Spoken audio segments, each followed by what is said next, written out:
Merci beaucoup. Monsieur le député de Jean Lesage, pour 12 minutes, s'il vous plaît.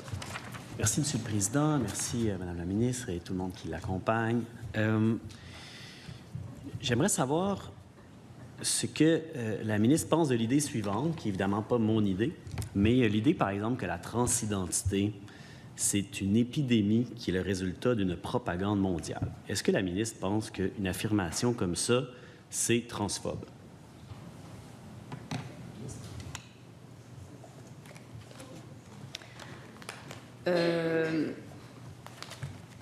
Écoutez, je ne sais pas trop où vous en allez là, mais moi, les personnes trans sont rares, c'est rare.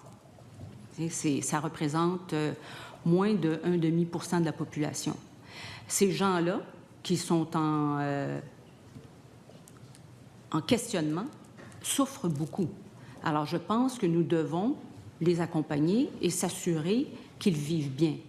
Comme des gens de la communauté m'ont dit, LGBTQ, quand on voit l'ensemble de la montée du discours haineux à leur égard, et ça nous vient du Sud, il y en a un représentant qui me dit, va peut-être se reconnaître, qu'est-ce qu'on a mérité pour vivre ça?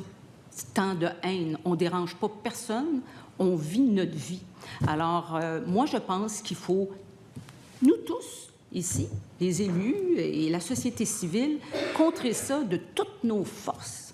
Et moi, j'en ai fait une priorité dans mon plan de lutte. Je souligne quand même que la ministre ne répond pas directement à la question, mais je ne vais pas insister là-dessus, mais je vous invite quand même à vous trouver votre réponse à ça parce que c'est vraiment important pour lutter contre la transphobie de pouvoir dire « ouais, ça, c'est clairement une affirmation transphobe ou pas ». Je pose une autre question. Est-ce que d'affirmer, disons, qu'il n'y a pas plus de suicides chez les personnes transgenres que chez les autres, est-ce que ça, selon la ministre, ce serait de la désinformation? Bien, écoutez, est-ce que j'ai des statistiques, monsieur? Monsieur le Président, C'est non, je vous arrête. On dirait une entrevue. La pertinence est là. Les crédits dépassent les piastres et les sous. Alors, monsieur le député Jean Lesage. Mais ça va se rendre à une question de sous, vous allez voir. Alors, je laisserai répondre à la ministre. Est-ce que l'idée de dire qu'il n'y a pas plus de suicides chez les personnes transgenres, est-ce que ce serait de la désinformation de dire ça? Si c'est un fait, c'est un fait. Bien, écoutez, j'essaie de voir si on a des chiffres sur le suicide. Je sais que c'est généralement conclu de cette façon-là et qu'il y a plus d'enjeux de santé mentale dans les communautés trans. La santé mentale, notamment, là, effectivement, 24%. Oui, bon, bien, c'est un fait qu'il y a plus de suicides ou de tentatives de suicide ou de problèmes de santé mentale dans les communautés trans. Je vous remercie, puis je ne voulais pas vous piéger, là. C'est pour ça que je n'insiste pas sur les questions, mais je suis content que vous ayez répondu aussi bien à la deuxième. C'est parce que je vais vous expliquer le fond de ma préoccupation aussi pour les autres collègues, puis pourquoi c'est une pertinence avec les crédits dans la lutte à l'homophobie et la transphobie. C'est que le gouvernement, dans le fond, subventionne une organisation qui ne porte pas toujours bien son nom, qui s'appelle PDF Québec pour le droit des femmes. Et sur leurs réseaux sociaux, ils disent ces affaires-là. Fait que la première affaire, c'est pas mal de la désinformation, puis l'autre, c'est pas mal de la transphobie.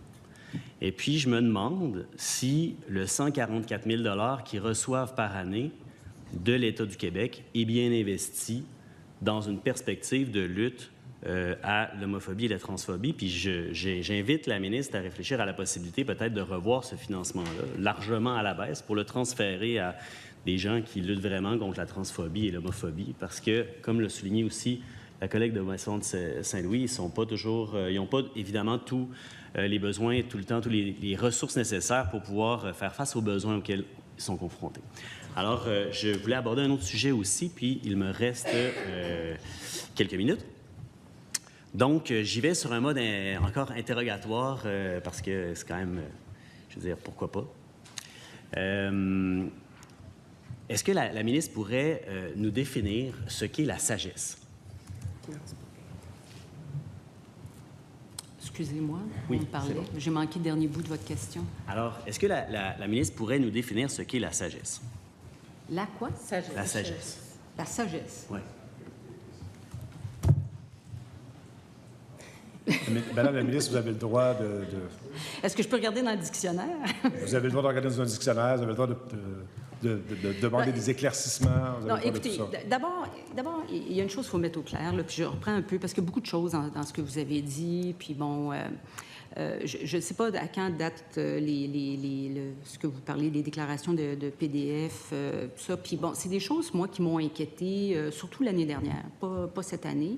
On les a rencontrés, d'ailleurs, pour voir exactement quels étaient leurs objectifs et s'assurer qu'on respecte les gens. Et ça, je pense qu'on a été bien entendus. Alors, je pense que la liberté de parole, la liberté d'expression, elle existe et que ça doit tout se faire dans le respect. Et je pense qu'on était entendus à ce niveau-là. Bon, pour la définition de la sagesse, bien, écoutez, on pourrait philosopher très longtemps. Moi, j'avais un collègue qui aimait faire de longues discussions sur est-ce que l'homme évolue ou s'il change. Alors, on peut parler comme ça pendant l'ensemble de votre temps sur la sagesse. Étant donné que vous avez étudié en philosophie, je pense qu'on pourra avoir certainement un bon moment autour d'une bière, si vous le voulez, mais je pense que le temps sera mieux rentabilisé, là. Je pense que... Je suggère, mettons, parce que évidemment, c'est une discussion qui pourrait prendre des heures, ce serait vraiment le fun, mais je suggère qu'il y a quand même un lien entre la sagesse, disons, et la connaissance. Peut-être aussi... si vous êtes d'accord, entre la connaissance et l'expérience. Puis moi, la question que je voudrais poser à la ministre, c'est, selon elle, est-ce que, par exemple, pour être sage sur un sujet, parce que quand on fait un comité de sages, évidemment, sur les enjeux de l'identité de genre, bien, on ne veut pas des sages nécessairement qui sont des sages en mathématiques ou des sages en littérature gréco-romaine, mais des sages en identité de genre. Puis, il me semble que ce qui accroît la sagesse et la connaissance sur un sujet comme celui-là, c'est l'expérience. Et je me demande si la ministre ne pense-t-elle pas que, par exemple, avoir sur le comité de sages des gens qui ont l'expérience des questionnements, puis de parcours de vie, puis des enjeux d'identité de genre, ne seraient pas plus sages peut-être, ou n'auraient pas une sagesse particulière à amener sur un tel comité? Ce qui est important, c'est que les sages choisis combinent la connaissance et l'expérience. Et il y a plusieurs courants dans la communauté LGBTQ. Alors, l'idée, c'était de s'assurer que la communauté puisse bien conseiller le comité de sages. Et il s'agissait de trouver l'organisme qui fédérait davantage le plus grand nombre d'organismes au Québec. Et le Conseil LGBTQ le fait admirablement bien. Et je peux vous assurer qu'ils sont consultés parce que j'en entends parler par la communauté elle-même. Alors, donc, je pense que ça fonctionne quand même assez bien. C'est sûr que des sages qui ont la connaissance et l'expérience, il y en a beaucoup au Québec. Alors, à un moment donné, on fait un choix. Et qu'est-ce qui a motivé l'idée, parce que d'exclure, par exemple, de ne pas mettre sur le comité, de ne pas nommer au comité des gens qui auraient eu l'expérience, qui auraient fait partie de la communauté, finalement, LGBTQIA+. Pourquoi ne pas en avoir mis?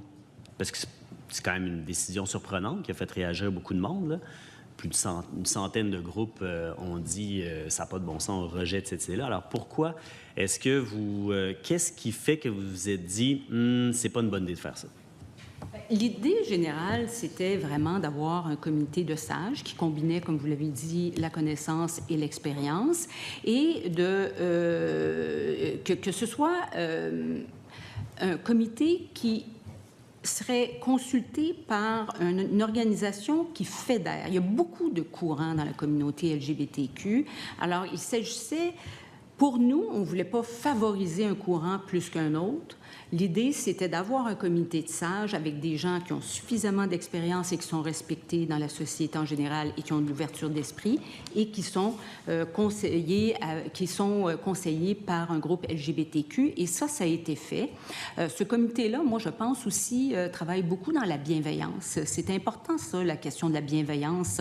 On l'utilise souvent, ce mot-là, mais je pense qu'en ce qui a trait spécifiquement à la aux communautés trans et non-binaires, il fallait un comité qui avait des qualités bienveillantes.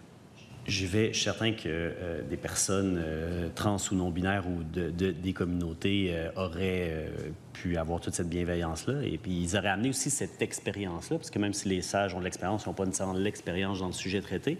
Alors, je raffine ma question. Qu'est-ce qui aurait été problématique? Quel problème ça aurait amené de nommer quelqu'un des communautés sur ce comité de sages? Il y a plusieurs courants dans la communauté. Alors, l'idée, c'était de ne pas favoriser un courant plus qu'un autre. L'idée, c'était d'avoir des gens qui avaient une expérience globale, qui avaient une connaissance globale, une ouverture d'esprit et la bienveillance.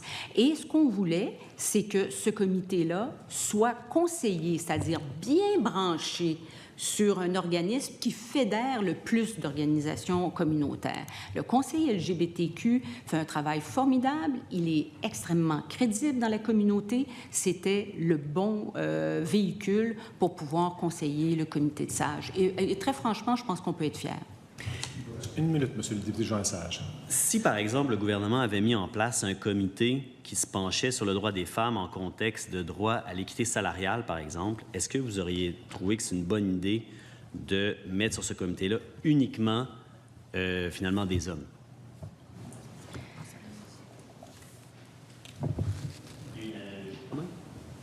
Oui, mais les femmes représentent presque 51 % de la population.